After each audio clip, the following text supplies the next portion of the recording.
దేవునికి మహిమ కలుగును గాక.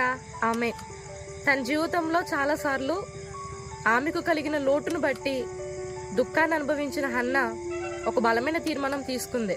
ఏంటా తీర్మానం అంటే, ఈసారి ఆ దుఃఖాన్ని మనుషులు ఎదుట కాకుండా సర్వశక్తుడైన దేవుని సన్నిధిలో తన కన్నీటిని, తన దుఃఖాన్ని విన్నవించాలని ఆశపడింది.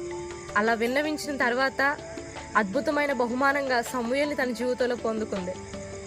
సమూయేలుని పొందుకున్న తర్వాత ఇంకా మరెన్నడూ హన్న తన జీవితంలో లోటును బట్టి దుఃఖించవలసినటువంటి అవసరత రాలేదు.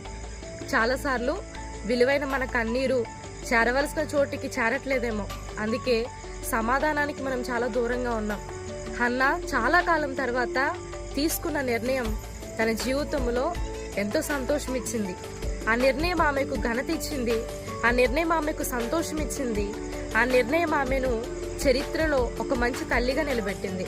కనుక మన కన్నీళ్లు బలవంతుడైన దేవుని సన్నిధిలో చేరినప్పుడు అవి గొప్ప కార్యాన్ని మన జీవితంలో నెరవేరుస్తాయి.